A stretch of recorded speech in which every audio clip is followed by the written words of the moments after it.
तो प्यारे बच्चों, कैसे हैं आप लोग। आशा करता हूं कि आप लोग काफ़ी अच्छे होंगे। आज मैं आप सभी को बिहार बोर्ड कक्षा 12वीं का विषय अर्थशास्त्र का प्रथम अध्याय, जिसका शीर्षक है परिचय। प्यारे बच्चों, अर्थशास्त्र का प्रथम अध्याय का आज हम लघु उत्तरीय प्रश्न कराने के लिए जा रहा हूं।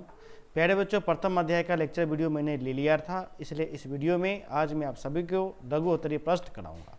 लेकिन प्यारे बच्चों, लघु उत्तरीय प्रश्न कराने से पहले यदि आपने अभी तक हमारा 12th पेड कोर्स ज्वाइन नहीं कर रखा है तो प्यारे बच्चों आप अवश्य रूप से ज्वाइन कर लीजिए। पूरे कोर्स का मात्र 1000 चार्ज है, यानी सभी विषय का 1000 रुपये लगेंगे, जिसमें आपको chapter wise question answer, BBI question 2022 exam के लिए गैस क्वेश्चन आपको दिए जाएंगे। ये 1000 मात्र 5 दिनों के लिए है, ठीक है। इसलिए प्यारे बच्चों जल्द से जल्द आप इसे ज्वाइन करें। 5 दिनों के बाद आपको 1500 हो जाएगा। अत्यधिक जानकारी के लिए आप हमें कॉल कर सकते हैं। हमारा नंबर है 70 61 50 45 52। और यदि आपने अभी तक brilliant objective type question purchase नहीं किया है तो आप अवश्य रूप से कर लीजिए, ठीक है। तो प्यारे बच्चों, हमारा जो प्रथम क्वेश्चन निकल करके आता है, हमारा प्रथम क्वेश्चन है आर्थिक क्रिया क्या है, आर्थिक क्रिया कितने प्रकार की होती है। मैंने लेक्चर के वीडियो में आप सभी को आर्थिक क्रिया मैंने बताया था कि आर्थिक क्रिया हम उस क्रिया को कहेंगे जिसमें व्यक्ति अपने आवश्यकताओं को पूर्ति करने के लिए जो क्रिया करेगा और उस क्रिया के बदले जो धन अर्जित करेगा और धन अर्जित करके वो अपनी इच्छाओं को यानी आवश्यकताओं को पूर्ति करेगा, तो वही क्रिया आपको आर्थिक क्रिया कहलाएगा, ठीक है। तो आपको उत्तर कुछ इस प्रकार से देना है। आधुनिक अर्थशास्त्रियों के अनुसार आर्थिक क्रिया उस क्रिया को कहते हैं, ठीक है, जिसका संबंध मानवीय आवश्यकताओं को संतुष्ट करने के लिए सीमित साधनों के उपयोग से होता है। आर्थिक क्रिया के निम्नलिखित प्रकार है। चूंकि दूसरा क्वेश्चन यहाँ पर आपका बन जाता है कि आर्थिक क्रिया कितने प्रकार की होती है, ठीक है। तो प्यारे बच्चों, आर्थिक क्रिया के प्रकार निम्नलिखित है, ठीक है। पहला है उत्पादन, दूसरा उपभोग, तीसरा विनिमय, चौथा निवेश। इसे मैंने अच्छे से समझाया भी था, ठीक है, इसलिए मैं आपको आगे है ना बढ़ जाता हूं, चूंकि लेक्चर के वीडियो में इसे मैंने काफी ज्यादा अच्छे से समझा रखा है, ठीक है। नेक्स्ट आपका दूसरा प्रश्न है कि व्यष्टि अर्थशास्त्र से आप क्या समझते हैं, ठीक है। प्यारे बच्चों, मैंने आप सभी को बताया था कि जब हम आर्थिक क्रिया के अनुसार रेगनर जी ने 1933 ईस्वी में आर्थिक क्रिया को 2 भागों में बांट दिया था, एक व्यष्टि में, दूसरा समष्टि में। मैंने लेक्चर में आप सभी को समझा दिया था, ठीक है। मैंने बताया था कि देखिए, आर्थिक क्रिया उस क्रिया को कहेंगे जहां हम व्यक्तिगत अध्ययन करेंगे। व्यक्तिगत क्या करेंगे? अध्ययन करेंगे। जैसे आपका हो जाएगा आय, यानी प्रति व्यक्ति आय, प्रति व्यक्ति कर, ठीक है। उसके बाद आपका है ना क्या हो जाएगा, एक उपभोक्ता, ठीक है, एक उत्पादन, एक फॉर्म, ठीक है। तो ये सभी का अध्ययन आपको जो है व्यष्टि के अंतर्गत होता है, यानी कि छोटे पैमाने पर अध्ययन आपको व्यष्टि के अंतर्गत आता है, जबकि बड़े पैमाने पर अध्ययन आपका जो है समष्टि के अंतर्गत आता है। मैंने बताया जैसे आय से कुल आय, कर से कुल कर, ठीक है। तो ये आपका कुल कर हो गया, कुल आय हो गया, ये आपका समष्टि के अंतर्गत हो गया। तो प्यारे बच्चों, उत्तर कुछ इस प्रकार से आपको देना है। व्यष्टि अर्थशास्त्र को सूक्ष्म अर्थशास्त्र भी कहा जाता है, यानी कि सूक्ष्म अर्थशास्त्र भी पूछे कि किसे कहते हैं तो आपको यही जवाब देना है। व्यष्टि अर्थशास्त्र को सूक्ष्म अर्थशास्त्र भी कहा जाता है। व्यष्टि अर्थशास्त्र के अंतर्गत अर्थशास्त्र की अर्थव्यवस्था की एक इकाई के रूप में अर्थव्यवस्था के छोटे छोटे पहलुओं का अध्ययन किया जाता है, ठीक है। उदाहरण के लिए एक उपभोक्ता, एक उत्पादन, एक फॉर्म अथवा एक उद्योग, एक बाजार आदि, ठीक है। व्यष्टि अर्थशास्त्र का अध्ययन आंशिक संतुलन से अधिक प्रभावित है, जो आर्थिक क्रियाओं से संबंधित कारकों से प्रभावित होता है। इसके अंतर्गत अनुकूलतम साधन आवंटन और आर्थिक क्रियाओं जैसे मांग और पूर्ति का अध्ययन, मूल निर्धारण से संबंधित समस्याओं और नीतियों का अध्ययन होता है, ठीक है। यानी कि कोई भी जब नीति बनेगा, जो समस्या है, ठीक है, तो इसके लिए भी आपको व्यष्टि अर्थशास्त्र का मदद लिया जाता है, ठीक है ना। नेक्स्ट आपका है समष्टि अर्थशास्त्र से आप क्या समझते हैं। मैंने आपको बताया था कि जब हम बड़े पैमाने पर अध्ययन करेंगे वो आपका समष्टि के अंतर्गत आएगा, जैसे कुल रोजगार, कुल आय, कुल कर इत्यादि। समष्टि अर्थशास्त्र आर्थिक अध्ययन का महत्वपूर्ण पक्ष है। इसके अंतर्गत ऐसे विशाल समूह का अध्ययन किया जाता है जो संपूर्ण अर्थव्यवस्था को प्रदर्शित करता है, जैसे कुल रोजगार, कुल आय, कुल उत्पादन, कुल विनियोग, कुल बचत इत्यादि, ठीक है। नेक्स्ट आपका प्रश्न है व्यष्टि अर्थशास्त्र के अध्ययन का क्या महत्व, यानी कि क्या लाभ है। लाभ कहिए, महत्व कहिए, सब बात बराबर है। तो देखिए, व्यष्टि अर्थशास्त्र का निम्नलिखित महत्व है। पहला तो देखिए, व्यष्टि अर्थशास्त्र के अंतर्गत हम लोग इकाईबद्ध तरीके से अध्ययन करते हैं। इकाईबद्ध तरीके से अध्ययन करेंगे तभी तो हमको संपूर्ण का जानकारी मिलेगा कि नहीं मिलेगा। ठीक है, तो पहला यह फायदा हुआ। ठीक है, दूसरा फायदा हुआ कि जब हम कोई नीति बनाते हैं, विश्लेषण करते हैं, तो उसमें फायदा होता है, उसमें जरूरी पड़ता है व्यष्टि अर्थशास्त्र का। ठीक है, क्योंकि इसमें हम व्यक्तिगत तरीकों से अध्ययन कर पाते हैं। ठीक है, तो दो विशेषता हम आपको लिखा दी हैं, कुछ इस प्रकार से आपको लिखना है। व्यष्टि अर्थशास्त्र के अध्ययन का निम्नलिखित महत्व है। पहला है, व्यक्तिगत इकाइयां मिलकर ही संपूर्ण अर्थव्यवस्था बनाती है, यानी कि संपूर्ण अर्थव्यवस्था आपका बनाती है। ठीक है, छोटा छोटा इकाई का अध्ययन, जो छोटा छोटा इकाई वही मिल करके ही संपूर्ण अर्थव्यवस्था बनाती है। अतः संपूर्ण अर्थव्यवस्था के आर्थिक विश्लेषण के लिए व्यक्तिगत इकाइयों का ज्ञान आवश्यक है। अब ये ज्ञान कहाँ से मिलेगा? तो यह ज्ञान मिलेगा व्यष्टि अर्थशास्त्र के अंतर्गत मिलेगा। ठीक है, नेक्स्ट है, व्यष्टि अर्थशास्त्र में व्यक्तिगत एवं विशेष इकाइयों का विश्लेषण ही सरकार को आर्थिक नीतियां बनाने के आधार प्रदान करता है। यानी सरकार जो नीति बनाता है वो भी व्यष्टि अर्थशास्त्र के अंतर्गत व्यक्तिगत तरीके से अध्ययन करने के बाद बनाता है। ठीक है, तो यह दो फायदा है ना हो गया, यानी कि दो फायदा मतलब कि दो महत्व हो गया, तो ये महत्व है ना हो गया। ठीक है प्यारे बच्चों, यदि इसे आप कॉपी में लिखना चाहते हैं तो वीडियो के डिस्क्रिप्शन बॉक्स में लिंक दिया हुआ है, आप वहाँ जाकर के लिख लें। नेक्स्ट आपका प्रश्न है, आर्थिक समस्या क्या है? मैंने आपको बताया था कि धन अर्जित करने के बाद आपके पास धन सीमित रहता है, लेकिन आपकी इच्छाएं अनंत है, न होता है। आपका मन होता है कि हम हेलीकॉप्टर खरीदे, हम ट्रेन खरीदे, यह खरीदे। ठीक है, तो कहने का क्या मतलब कि चुनाव आ जाता है कि आपको जितना आपके पास रुपया है उस रुपया में आप क्या खरीद सकते हैं, आपको चुनना पड़ता है। मान के लिए सपोज के लिए दो किताब का जरूरी है, एक इतिहास का जरूरी है, एक पॉलिटिकल का। ठीक है, और दोनों का कीमत 20 रुपया। ठीक है, अब आपके पास 20 रुपया है तो दोनों में से तो कोई एक आप खरीदिएगा, तो जो सबसे ज़्यादा जरूरी होगा आप तो उसी को खरीदिएगा ना। तो इसे ही हम बोलते हैं चुनाव की समस्या। तो ऑटोमेटिक यह चुनाव का समस्या बन जाता है। ठीक है, तो आपको प्यारे बच्चों उत्तर कुछ इस प्रकार से लिखना है। आवश्यकताएं असीमित और साधन सीमित होते हैं।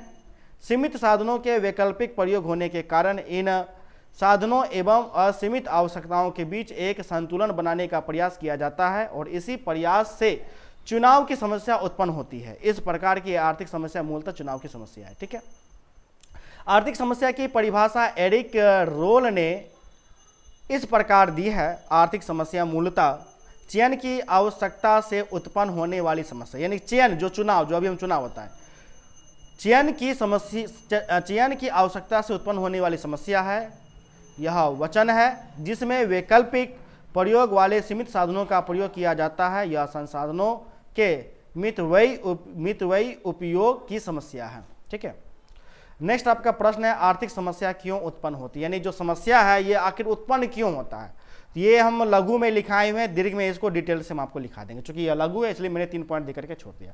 तो आर्थिक समस्या उत्पन्न होने के निम्नलिखित कारण है। पहला, असीमित आवश्यकता, यानी कि आपका जो आपका आवश्यकता है वो असीमित है, वो जोर से ज़्यादा है। ठीक है, जो आपको पूर्ति नहीं कर पा रहे हैं। दूसरा, सीमित या दुर्लभ साधन, यानी कि जो साधन आपके पास है या तो वो सीमित है या तो बहुत कम है, या तो वो क्या है, या तो वो बहुत कम है। तीसरा, चुनाव की समस्या, यानी कि क्या है, तो चुनाव की समस्या जब हम करेंगे तो जाहिर सी बात है आर्थिक समस्या, आपके पास अर्थ कम है, पैसा कम है, तभी तो आप चुनाव कर रहे हैं। पैसा ज़्यादा होगा तो थोड़ी चुनाव करिएगा, सबका सब खरीदा अपने लीजिएगा। ठीक है, तो आर्थिक समस्या उत्पन्न होने का यह आपका कारण है। नेक्स्ट आपका प्रश्न आता है कि दुर्लभता से क्या अभिप्राय है? ठीक है, तो उत्तर इस प्रकार से आपको देना है। दुर्लभता वह स्थिति है जिसमें मनुष्य के सभी आवश्यकताओं की पूर्ति के लिए साधन काफ़ी नहीं होते, अर्थात साधन या तो कम होते हैं या तो दुर्लभ होते हैं, या तो क्या होते, कम होते हैं या तो दुर्लभ होते हैं। तो साधन का कम या दुर्लभ होना ही आपका दुर्लभता बतलाता है। ठीक है, नेक्स्ट आपका प्रश्न है, एक अर्थव्यवस्था की केंद्रीय समस्याओं का नाम लिखिए। यानी कि केंद्रीय समस्या क्या क्या है? देखिए, केंद्र का पहला समस्या है कि हम क्या उत्पाद करें, उत्पाद कैसे करें और उत्पाद किसके लिए करें, यही सबसे बड़ा केंद्रीय समस्या है। ठीक है, तो आपको कुछ इस प्रकार से उत्तर लिखना है। एक अर्थशास्त्र की केंद्रीय समस्या निम्नलिखित है। क्या उत्पन्न किया जाए? आप उत्पन्न लिखिए, उत्पाद लिखिए, बात बराबर है, कोई दिक्कत नहीं है। ठीक है, और यदि उत्पाद किया जाए, पता चल गया, तो वह उत्पाद कैसे किया जाए, यानी कि कैसे उत्पन्न किया जाए या कैसे उत्पाद किया जाए, और यदि उत्पाद करते हैं तो किसके लिए किया जाए। ठीक है, तो किसके लिए उत्पन्न किया जाए या उत्पाद किया जाए, यही मुख्य रूप से 3 समस्या है। नेक्स्ट प्रश्न है आपका, उत्पादन संभावना वक्र से आप क्या समझते हैं? ठीक है, तो देखिए, उत्पादन संभावना वक्र वह वक्र है जो दो वस्तुओं या सेवाओं के उन सभी सहयोगी को प्रकट करता है जिनका अधिकतम उत्पादन एक अर्थव्यवस्था में दिए गए साधनों तथा तकनीक के द्वारा साधनों के पूर्ण रोजगार की स्थिति को संभव बनाता है। यानी कि जो मुख्य रूप से देखिएगा, जो दो, खास करके सेवा हो गया, वस्तु हो गया, वो दो का मुख्य रूप से क्या करता है, तो कंपेयर करके एक आपको वक्र आपको है ना बनाता है, वही आपको उत्पादन संभावना वक्र निकलाता है। नेक्स्ट आपका प्रश्न है व्यष्टि अर्थशास्त्र तथा समष्टि अर्थशास्त्र में अंतर स्पष्ट करें। मैंने आपको अभी तुरंत व्यष्टि अर्थशास्त्र और समष्टि अर्थशास्त्र मैंने बताया था कि क्या होता है, इसलिए डायरेक्ट हम आंसर पर आते हैं। व्यष्टि अर्थशास्त्र और समष्टि अर्थशास्त्र में निम्नलिखित अंतर है।